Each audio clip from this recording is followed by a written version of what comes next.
sou o Alfa e Ômega, diz o Senhor Deus, aquele que era e que há de vir, o Todo-Poderoso. Atos 19, 21 e 22.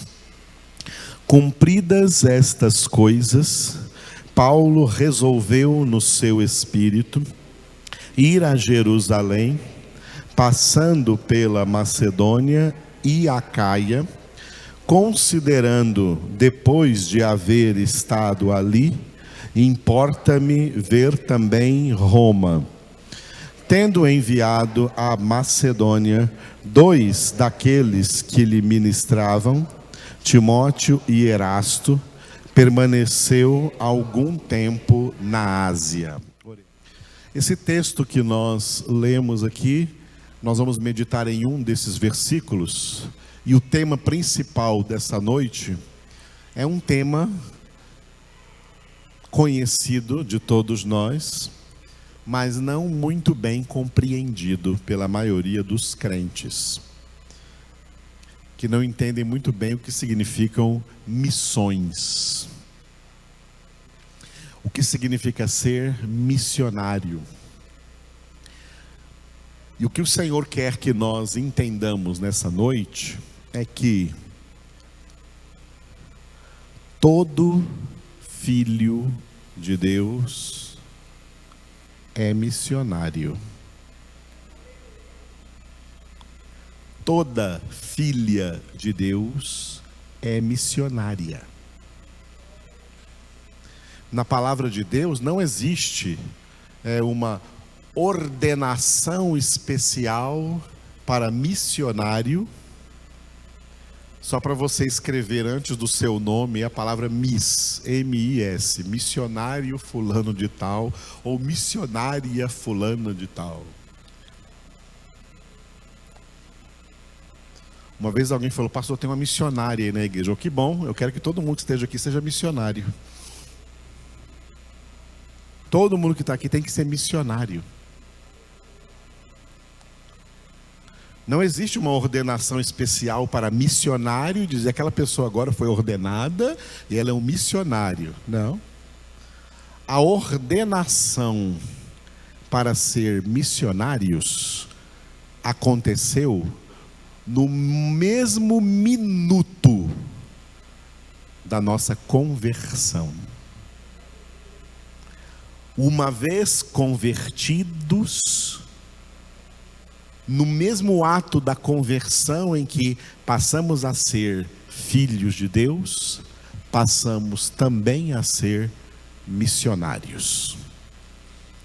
Vamos entender isto hoje sobre missões, porque tem muitos crentes que pensam que eles não são missionários, que eles não têm essa responsabilidade. Olha, a obra da salvação não é apenas um passaporte carimbado para ir para o céu. A obra da salvação traz grandiosas responsabilidades para nós. Sabe de onde vem a palavra responsabilidade? Ela vem do latim, responsa, que traduzido para o português é resposta. Nós recebemos uma grande salvação, mas nós vamos ter que responder diante de Deus pelo que nós recebemos. Jesus contou isso de uma certa forma quando ele falou a parábola dos talentos, que foram distribuídos talentos para aqueles homens, mas depois eles tiveram que prestar contas dos talentos que eles receberam. O homem que recebeu 5 talentos, na prestação de contas apresentou 10 talentos. O homem que recebeu 2 talentos, na prestação de contas, ele trouxe 4 talentos, o dobro. Mas aquele que recebeu só 1 talento, ele escondeu. Ele não desenvolveu esse talento. Ele não fez esse talento multiplicar. Ele perdeu o talento. foi dado ao que tinha 10, porque Jesus disse: ao que tem se lhe dará e terá com abundância, mas ao que não tem, até o que tem lhe será tirado. E quanto a esse servo mau e preguiçoso, amarrai-o de mãos e pés e lançai-o fora do meu reino, lá nas trevas exteriores, onde haverá choro e ranger de dentes, ou seja, condenação. Esse que ganhou um talento, esse talento representa a salvação. Nós recebemos a salvação pela graça. No entanto, essa salvação tem que ser desenvolvida. Filipenses 2:12: desenvolvei a vossa salvação com temor e tremor. Você está desenvolvendo a sua salvação ou deixando ela parada, achando que você já está salvo? Tem que desenvolver a salvação. O homem que não desenvolveu o talento, ele perdeu. A Bíblia fala de pessoas que ganham e perdem salvação. Isso existe, isso é real. E a Bíblia fala de pessoas que ganham e jamais perdem salvação. E dentre outros fatores, as pessoas que perdem salvação são aquelas que não desenvolvem a salvação que receberam. Eles perdem. E as pessoas que não perdem, que jamais perdem a salvação, são aquelas que trabalham arduamente no desenvolvimento da sua salvação. Deus nos dá de graça, talento é dom, é graça, mas ele requer uma resposta. Quem recebe talento de Deus, quem recebe dom de Deus, quem recebe graça de Deus, recebe também responsabilidade diante de Deus.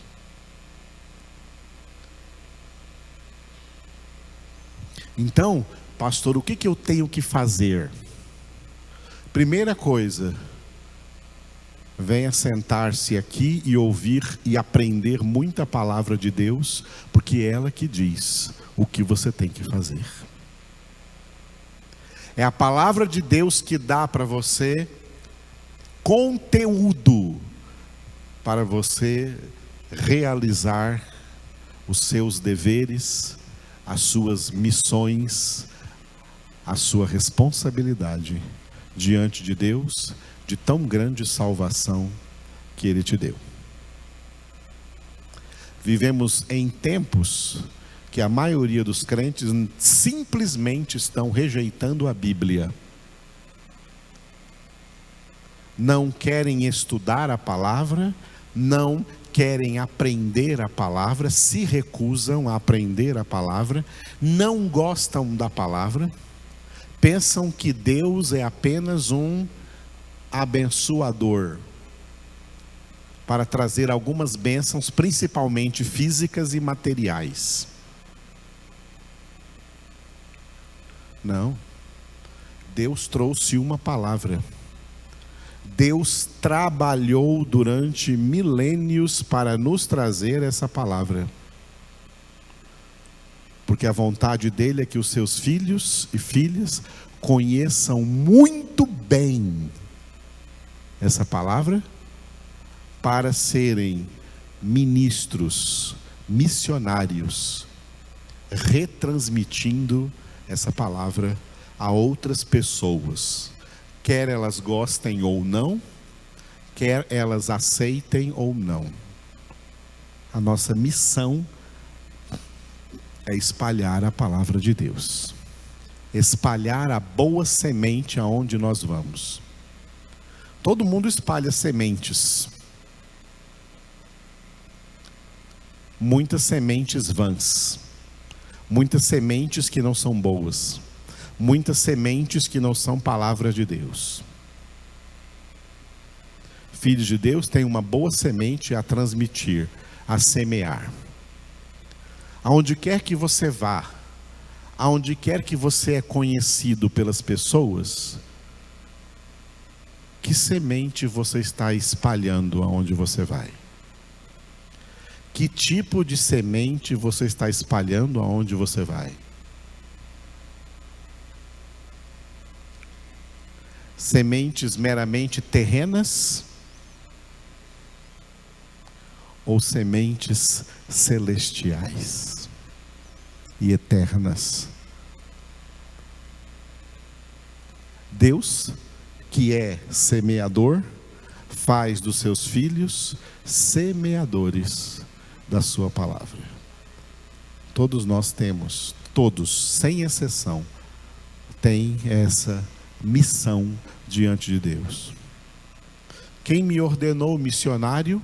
Deus, no ato da conversão. Ao operar a sua conversão, Deus estava fazendo de ti um missionário, uma missionária, alguém que tem a responsabilidade de transmitir para o mundo inteiro, aonde quer que você vá, a mensagem de Deus, a palavra de Deus, a espalhar a semente da palavra. Não sementes de comércio, não sementes de mentiras, não sementes de ilusões, não sementes de política, não sementes de coisas da terra, mas sementes que vêm do céu. A palavra de Deus. Aonde quer que você vá, que sementes você está espalhando? Que sementes você está semeando? Sejam quais forem, você vai prestar contas dessa semeadura que você está fazendo nessa vida diante de Deus. É melhor que você seja um bom semeador, que semeie coisas boas, que semeie a palavra de Deus. Vamos ver por que esse tema é tão importante e por que ele está hoje aqui nessa palavra a qual nós estamos nos dedicando. Essa palavra que lemos hoje, ela está dentro de um contexto maior que toma todo o capítulo 19 do livro dos Atos dos Apóstolos, capítulo que tem 41 versículos. E este capítulo demonstra como Paulo passou 2 anos com os efésios, com os cidadãos da cidade de Éfeso, pregando para eles ali o evangelho, formando ali na palavra a igreja de Cristo Jesus naquele lugar, e claro, formando ali filhos de Deus, discípulos de Cristo e semeadores do evangelho, missionários e missionárias de Deus. Muito bem, esse texto todo do capítulo 19, nós já vimos em congregações anteriores, que ele está dividido da seguinte forma. Ele tem uma introdução do versículo 1 até o versículo 20, que nós encerramos na nossa congregação de quarta-feira passada. Estamos tendo congregação quarta-feira, viu?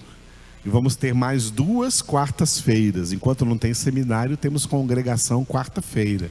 Venha quarta-feira, 19h30, 7h30 da noite. Estamos tendo aqui uma congregação abençoada do Senhor. Então, você tem mais 2 quartas para você estar aqui conosco, quarta-feira. Quarta passada nós terminamos ali o versículo 20. Do versículo 1 até o versículo 20, o ministério do apóstolo Paulo, eventos que aconteceram durante o ministério do apóstolo Paulo em Éfeso. Hoje nós vamos entrar aqui do versículo 21 ao 41, onde tem uma história muito curiosa, muito interessante, cujo título ali é Diana dos Efésios. Diana era uma falsa deusa que era adorada pelos habitantes da cidade de Éfeso. Todos os lugares onde o apóstolo Paulo ia pregando a palavra de Deus, ele encontrava adoradores de falsos deuses. Na Grécia, ele encontrou adoradores de vários deuses, porque na Grécia eles adoravam o panteão. Panteão é uma reunião de vários deuses. Paulo encontrou todos eles. Paulo encontrou adoradores desses deuses e pregou para eles: olha, vocês têm aí muitos deuses, eu vou pregar para vocês acerca de um Deus que vocês não conhecem, o Deus desconhecido. Quando Paulo chegou na cidade de Corinto, ele encontrou lá adoradores de uma deusa falsa chamada Afrodite. Essa deusa Afrodite nada mais é do que o principado de promiscuidade sexual. E é do nome dela que vem esse negócio de produtos afrodisíacos, que tem uma conotação de promiscuidade sexual, e que filhos de Deus não fazem uso dessas porcarias de Satanás. E ali Paulo pregou na cidade de Corinto, e muitos que eram adoradores da Afrodite foram convertidos a Jesus Cristo, renunciando às coisas da promiscuidade. Em todo lugar que Paulo ia pregar o evangelho, naquele mundo antigo, ele encontrava esses adoradores de falsos deuses. Deuses não existem, nunca existiram, só existe um verdadeiro Deus. Esses falsos deuses, eles nada mais são do que Satanás mascarado, disfarçado de uma determinada entidade que se passa por Deus, ou por santos, ou por qualquer tipo de ídolo, para ser adorado pelas pessoas no lugar de adorarem a Deus, ao Deus verdadeiro. Quando Paulo chegou na cidade de Éfeso, ele achou a idolatria, a falsa deusa Diana, a Diana dos Efésios. Nós vamos ler aqui, nós vamos passar por toda essa história aqui, do versículo 21 até o 41. Vamos passar por toda essa história, e vocês vão ver como essa história é semelhante ao que aconteceu aqui no Brasil. A história da Diana é uma história de uma pretensa imagem de uma deusa que caiu do céu e foi achada aí por agricultores, e começaram a fazer um culto a essa imagem que foi achada por esses agricultores, e aí virou o culto da Diana dos Efésios. O Brasil tem dentre centenas de maldição que o Brasil tem, o Brasil é uma terra maldita. Dentre centenas de maldição que o Brasil tem o título de ter uma padroeira. A padroeira do Brasil é a Senhora Aparecida, cuja história é a mesma da Diana dos Efésios. Uma imagem caiu do céu, lá no rio, ali na cidadezinha em São Paulo, e foi achada por pescadores. E aí começaram a fazer um culto ao redor dessa imagem, e milagres e curas começaram a acontecer, e ela virou a padroeira do Brasil, e tem lá uma imensa basílica, onde pessoas do Brasil e de fora do Brasil vêm todos os anos, especialmente no dia 12 de outubro, para venerar, adorar, prestar culto à imagem de Aparecida do Norte. Isso é um principado de Satanás. E ele faz isso em vários lugares. Ele pegou a figura da mãe de Jesus e multiplicou em várias senhoras falsas pelo mundo, para levantar um culto que já existia na antiguidade, antes de Cristo, e que é falado lá no livro do profeta Jeremias, que era o culto à rainha do céu. Antes de Maria nascer, antes de Jesus vir ao mundo, séculos antes, na época do profeta Jeremias, Deus já falou através do profeta Jeremias, denunciando o pecado do povo, que fazia bolos e fazia sacrifícios e trazia para adorar a rainha do céu. Em todo lugar onde o evangelho é pregado, a primeira coisa que encontra é essa idolatria. A idolatria, toda idolatria é culto a Satanás. É satanismo. Essas pessoas jazem no maligno e por isso o diabo é o espírito que atua nessas pessoas que são chamadas em Efésios 2:2 de filhos da desobediência. Essa história vamos ver aqui em Atos 19, de 21 a 41. Mas como esse texto é grande, ele tem determinadas divisões. Esse texto está dividido da seguinte forma. Primeiro tem uma introdução nos 2 versículos que nós lemos hoje, versículos 21 e 22, onde o apóstolo Paulo permaneceu ainda na Ásia, onde ele estava, na Ásia Menor, onde ficava a cidade de Éfeso. E depois vem o desenvolvimento dessa mensagem, dos versículos 23 até o 41, que é o tumulto que aconteceu na cidade de Éfeso, porque os adoradores da imagem da falsa deusa Diana se sentiram ameaçados de que o culto à imagem da Diana ia cessar, ia acabar, por causa dessa nova mensagem que chegou na cidade de Éfeso, pregada pelo apóstolo Paulo, o Evangelho do Senhor Jesus Cristo. Onde o Evangelho chega, ele destrói a idolatria. Quem tem ídolos é sinal que não tem Evangelho, não tem Jesus. Quem não tem Evangelho, quem não tem Jesus, tem ídolos no lugar. Onde o Evangelho chega, ele quebra os ídolos, ele destrona os ídolos, ele tira os ídolos, porque Deus abomina toda e qualquer espécie de idolatria. Amém, queridos? Vamos nos concentrar na introdução então hoje, versículos 21 e 22. Aí Paulo ainda na Ásia, continua aí nesse continente da Ásia Menor, que hoje se chama Turquia, onde Paulo passou ali 2 anos na cidade de Éfeso pregando o Evangelho. Esses 2 versículos que nós lemos, 21 e 22, estão divididos da seguinte forma, O 21, o plano de viagem que Paulo estava pensando em realizar, e versículo 22, a permanência dele na Ásia até que ele fosse viajar. Nós vamos entender que a obra de Deus na terra, ela não acontece como estratégias humanas, como planos humanos, como ideias humanas, e nem como marketing humano.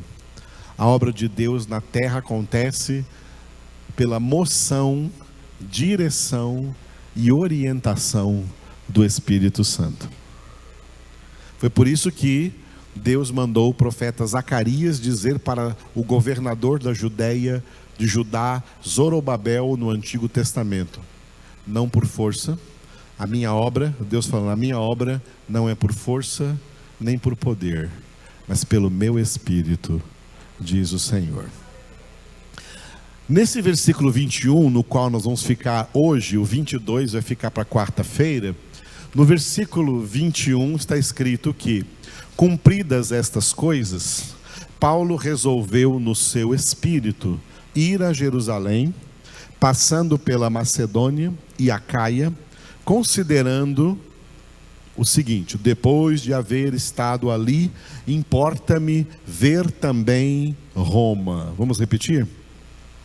Cumpridas estas coisas, Paulo resolveu no seu espírito ir a Jerusalém, passando pela Macedônia e Acaia, considerando, depois de haver estado ali, importa-me ver também Roma. Muito bem. Vamos começar fazendo uma correção nesse texto em português.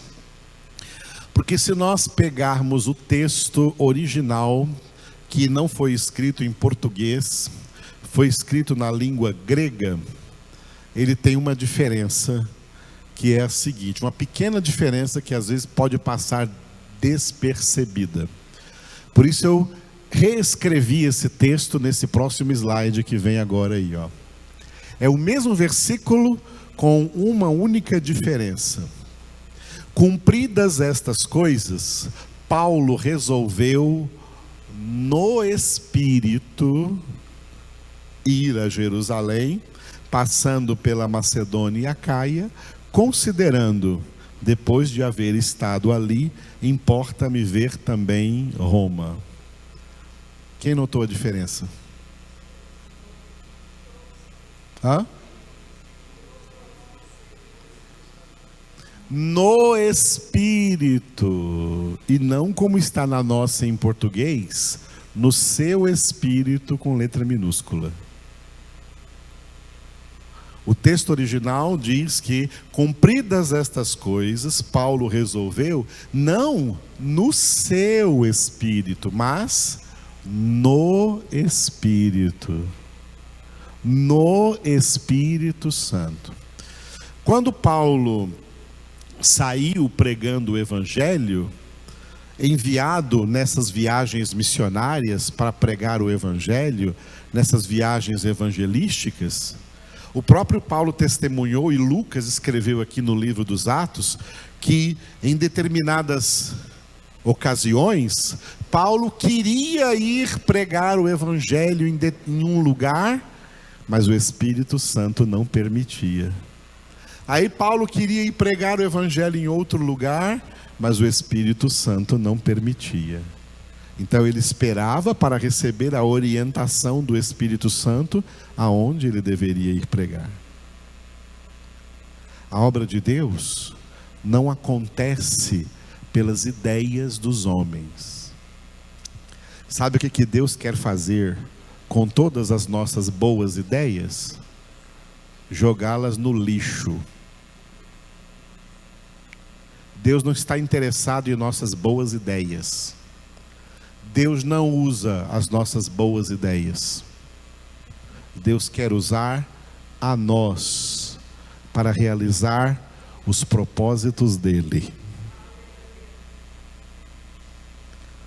Tudo na obra de Deus é pela direção do Espírito Santo de Deus. Por isso, corrigindo esse texto aqui, que nas nossas Bíblias está em português, que Paulo resolveu no seu espírito, como se fosse uma ideia dele próprio.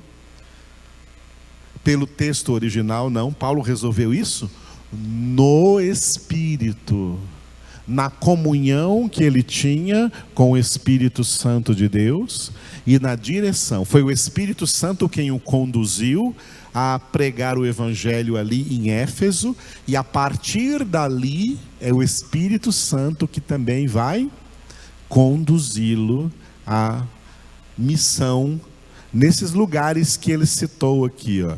Ele quer ir a Jerusalém, o Espírito Santo vai levá-lo a Jerusalém, passando de novo pela Macedônia e Acaia, e depois na capital mais rica, mais populosa e mais importante daquela época. Era a Nova York da época, era a Tóquio da época, era a Paris da época, era a cidade mais rica e populosa da época, por ser a capital do império que dominava sobre o mundo daquela época, o Império Romano, que tinha esse nome porque a capital desse império era a capital da Itália, a cidade de Roma. Porque a partir dali, de Roma, o evangelho seria difundido, espalhado por toda a Europa, por todo o mundo ocidental e por todos os lugares que existia. Porque Roma era, na época, a cidade mais moderna que existia, a primeira cidade do mundo a ter rodovias asfaltadas, embora não houvesse automóveis como temos hoje, rodovias bem pavimentadas, para que as carruagens tivessem maior velocidade e acesso para chegar a Roma, e várias estradas levando até a capital, que era Roma, e por isso se criou o ditado popular naquela época: todos os caminhos levam a Roma. E de lá, de Roma, por esses mesmos caminhos, todas as novidades, todas as notícias se espalhavam por aquele primeiro mundo todo. Então Paulo, no Espírito Santo, entendeu que ele tinha que fortalecer as igrejas da Judeia, as igrejas de Israel, cujo centro era a cidade de Jerusalém. Ele tinha que fortalecer as igrejas da Macedônia, que eram nas cidades de Filipos, na cidade de Tessalônica. E ele tinha que fortalecer as igrejas na Acaia, que eram as igrejas em Atenas, a igreja em Corinto. E depois ele tinha que ir para a capital do Império Romano, como na verdade ele foi na última viagem, aprisionado.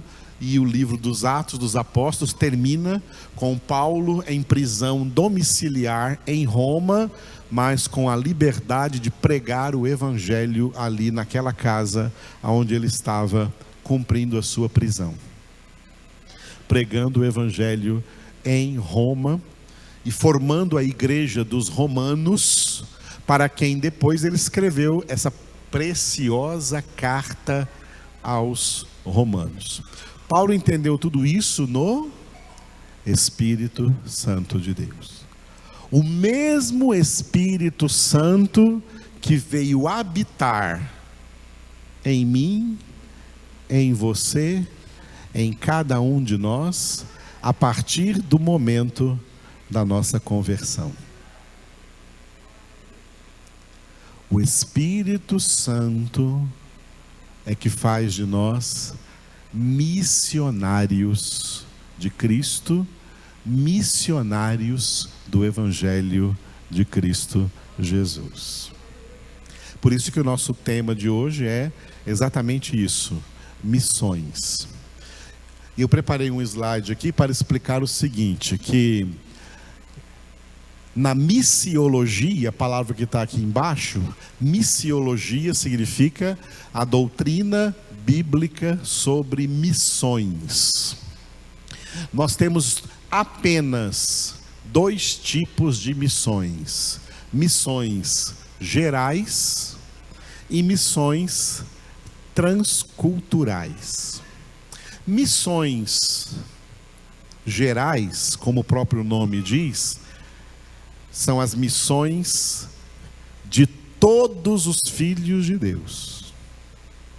A maioria dos filhos de Deus não são chamados nem enviados por Deus para missões transculturais.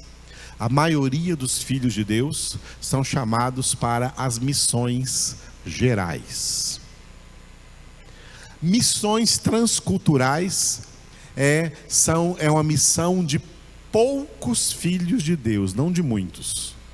Poucos. São poucos que Deus destaca entre os seus filhos para serem enviados a outras culturas, a outras nações. E ali naquelas nações começar ali a difusão do Evangelho de Cristo, a pregação da palavra de Deus. Esse que é o problema de muitos crentes, porque quando eles escutam a palavra missionário ou missionária, a primeira coisa que pensam é pessoas que estão pregando o evangelho a outras nações. Pessoas que são enviadas a pregar o evangelho a outras nações, são pessoas chamadas a essas missões transculturais, a pregar o evangelho a outras nações, a outras culturas, tá? A outras nações, a outras culturas. Isso é a minoria dos missionários e missionárias de Deus. Deus não quer enviar a maioria e nem a metade dos seus filhos para missões transculturais. Ele envia poucos para essas missões transculturais. A maioria dos filhos de Deus são enviados, ordenados e preparados por Deus para as missões gerais, aonde? Onde foram plantados. Cada um deve florescer onde foi plantado. Você mora em Anápolis? A sua missão é aqui em Anápolis. Aonde quer que você esteja, onde você mora, onde você constitui família, esse é o seu campo missionário. Falando um pouco mais de missões transculturais. Tem gente que quer fazer missões. Eu quero ser um missionário nos Estados Unidos. Não, senhor, você está querendo ganhar dólar nos Estados Unidos. Vem com essa história, não. O evangelho já passou pelos Estados Unidos. A pregação do evangelho já passou pelos Estados Unidos. A pregação do evangelho que saiu de Israel, de Jerusalém, a partir do dia de Pentecostes, ela foi sendo conduzida pelo Espírito Santo para o mundo ocidental, tomou os continentes da Ásia Menor e o continente europeu. Toda a Europa foi evangelizada. Deus não manda hoje missionários para a Europa. Quem está mandando não é por ordem de Deus, nem movido pelo Espírito. Porque o evangelho já passou por lá, igrejas foram formadas, e hoje a missão de pregar o evangelho lá é quem é de lá. Aí vieram as nações americanas, tá?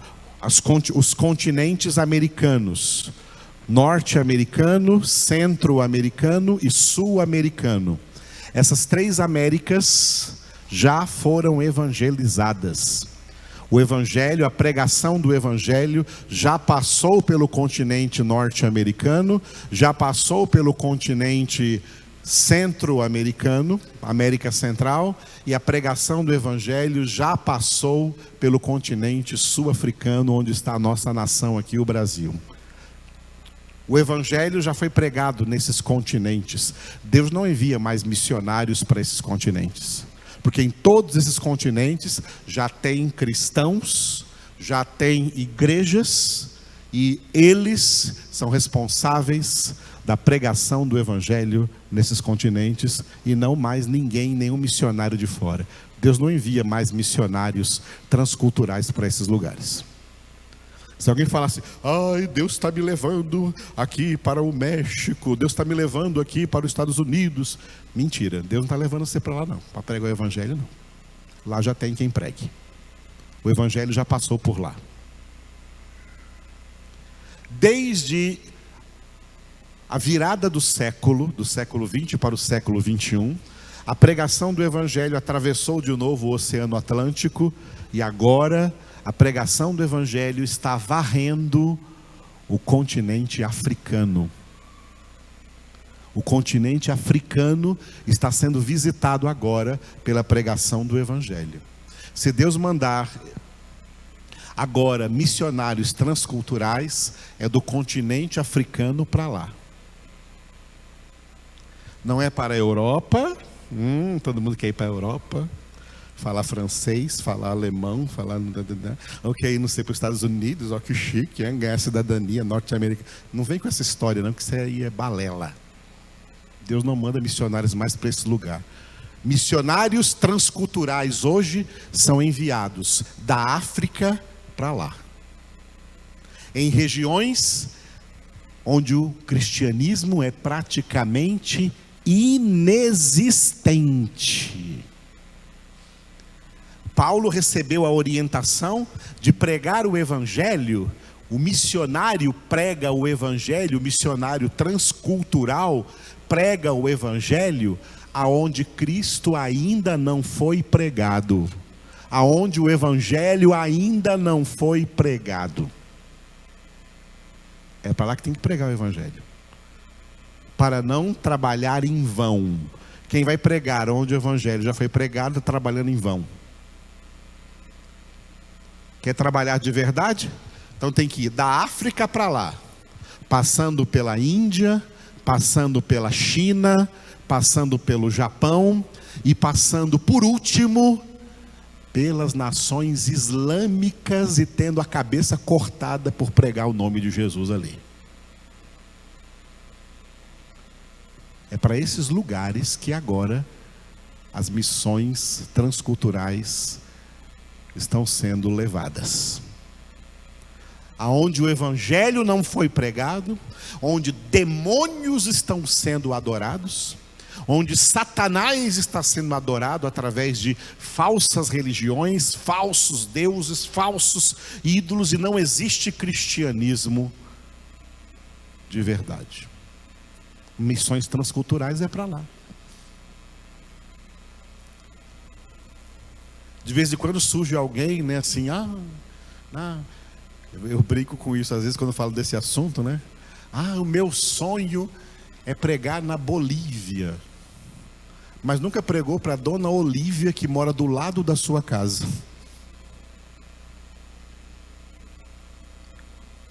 Tem vergonha de falar de Jesus para os seus parentes.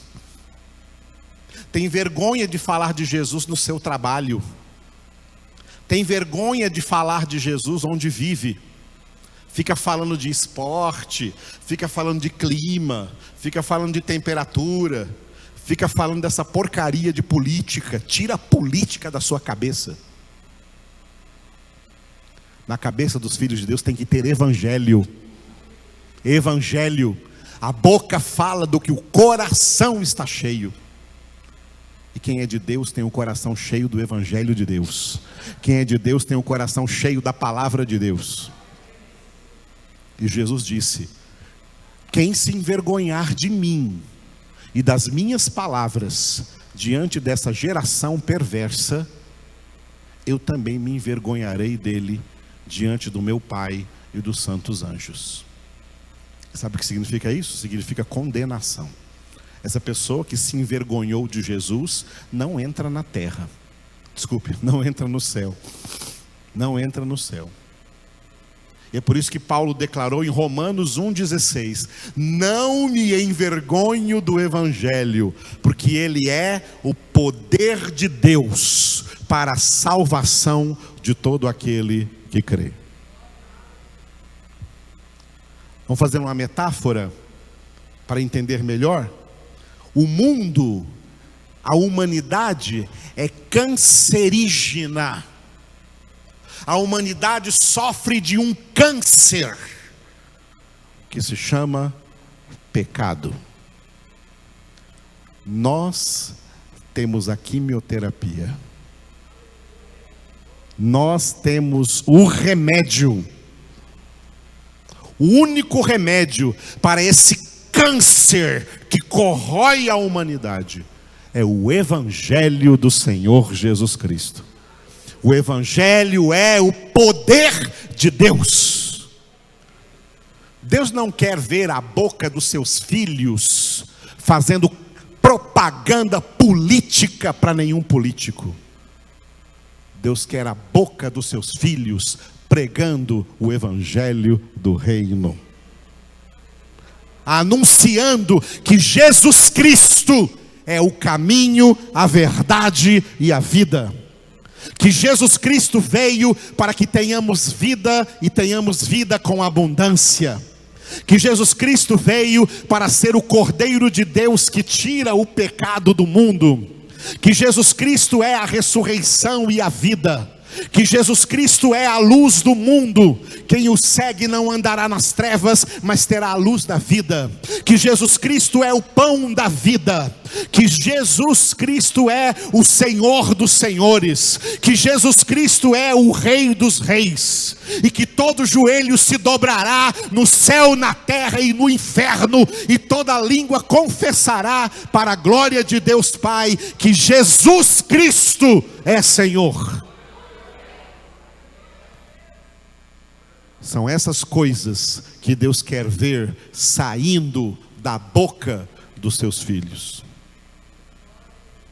Não é vote em fulano, vote em ciclano, vote em beltrano. Ah, de direita, não, de esquerda, não, de centro, não. Isso são coisas de Satanás. De Deus é o Evangelho. A nossa missão na terra, a missão dos filhos de Deus na terra, não tem absolutamente nada a ver com política ou com qualquer assunto desse mundo. A nossa missão na terra é pregar o Evangelho de Jesus Cristo e confirmar essa pregação com o nosso testemunho de vida. Por isso Jesus disse: recebereis poder ao descer sobre vós o Espírito Santo, e sereis minhas testemunhas. Não testemunha de mais ninguém, minhas testemunhas. Minhas testemunhas. Algum político morreu na cruz por você? E se morresse, teria algum poder? Nós anunciamos Jesus. Nós somos missionários nessa terra até a nossa morte. Nós temos a missão de anunciar Jesus. Não anunciamos ideologias, não anunciamos partidos, não anunciamos boas ideias humanas, não anunciamos ciências naturais, nós anunciamos a ciência sobrenatural de Deus, a sua palavra, o seu evangelho. Porque é desse reino que nós somos cidadãos, e a nossa carta magna, a nossa constituição nacional é a palavra de Deus. Essa é a constituição nacional do reino de Deus. E pela conversão fomos feitos cidadãos do reino de Deus. Para anunciar Jesus a todos os homens, indiscriminadamente.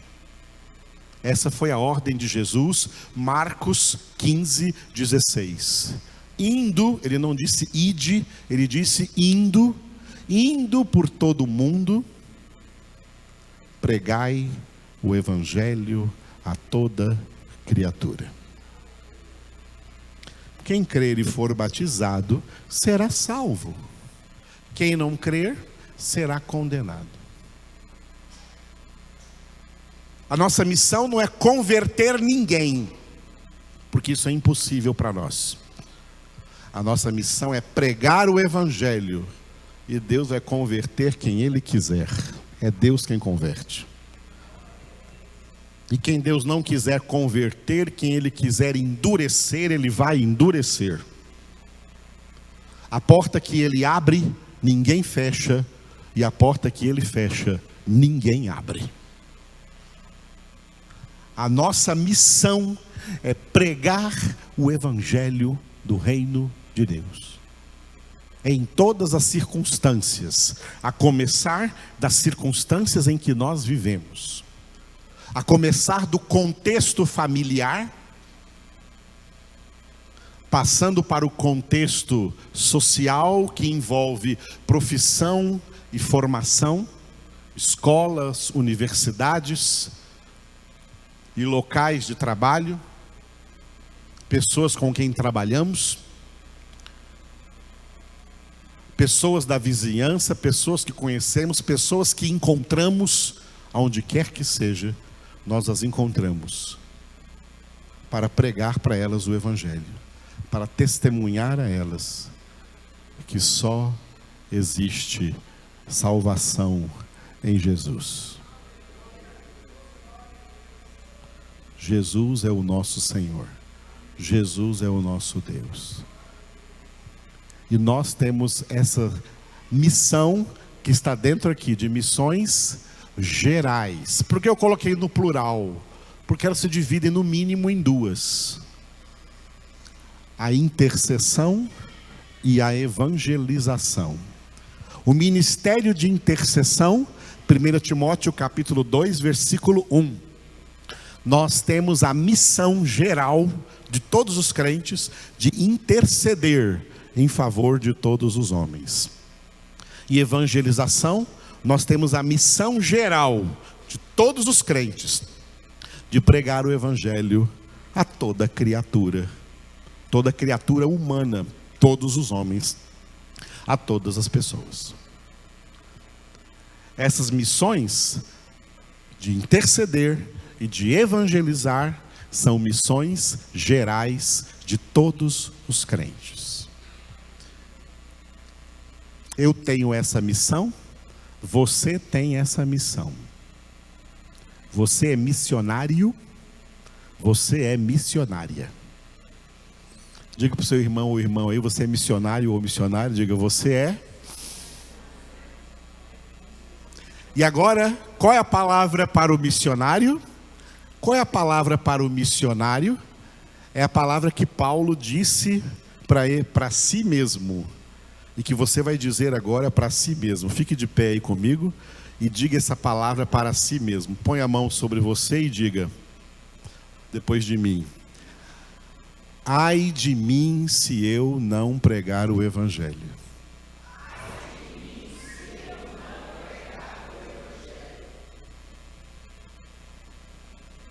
Diga para o seu irmão aí: ai de ti se você não pregar o Evangelho.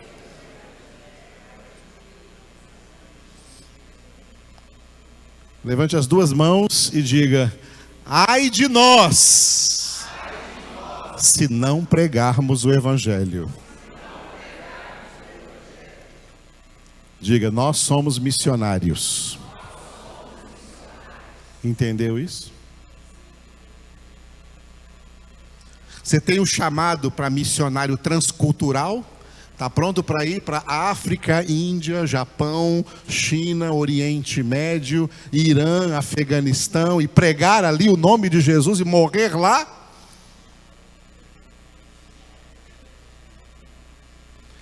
Ah, você quer ir pregar nos Estados Unidos? Me engana que eu gosto.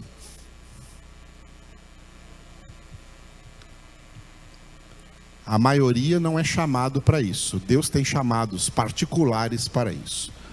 Mas a maioria dos filhos de Deus é para pregar aqui, onde vivem, onde moram, onde mantêm residência, onde estudam, onde trabalham, onde constituem família. Aqui é o nosso campo missionário. Eu sou o Alfa e Ômega, diz o Senhor Deus, aquele que é, que era